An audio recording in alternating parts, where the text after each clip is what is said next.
What's wrong with MTS currently? This list is in decreasing order of importance, and is just my personal opinion.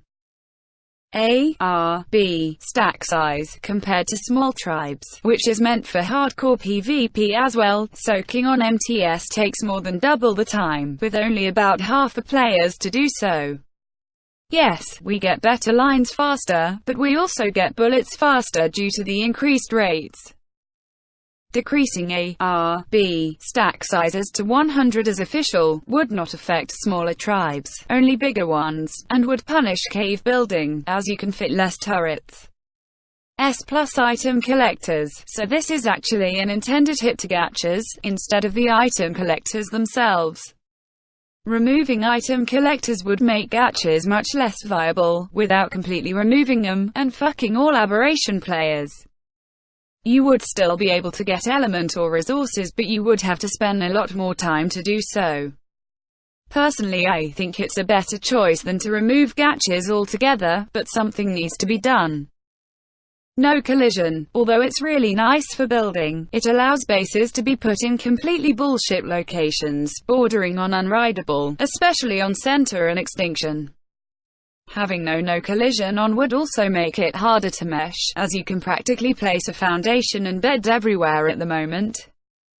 Element nodes being affected by harvesting rates. So, currently sitting at a purple spike and left-clicking on a giga for 15 minutes, gives you enough element to slot cap 30 tech turrets. This should not be a thing, and if gachas gets removed, it'll put extinction tribes at a huge advantage over other maps. It's not a massive problem now, since everyone can slot cap their damn turrets anyways by force-feeding the sloths some plant Y. No beginner aberration.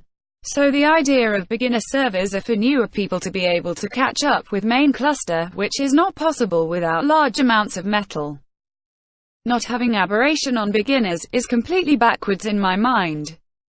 Edit. Seems like we got an aberration teaser for beginners today, nice job. Beginner unable to transfer element. Same point as above. Catching up with main cluster. Yes, extinction gives element dust, but it's very little compared to the element you get from say 50k veins. You can transfer it, yes, but at a 80% loss. Able to see wild dino stats, less time spent getting good lines. Probably the most controversial of the list, but I believe the fact that awesome spyglass works on wild dinos is too much of a quality of life enhancement. It means we get better lines at an insane speed. Most people don't even bother knocking out 150s unless they have 30+ points in desired stats. Removing this option would decrease line progression, allowing for a longer wipe. Note that this should only affect wild dinos, as everyone uses points as measure of dino stats, instead of raw numbers. This was my list. If you disagree, then write a comment in a notepad and toss it out, because I don't really care.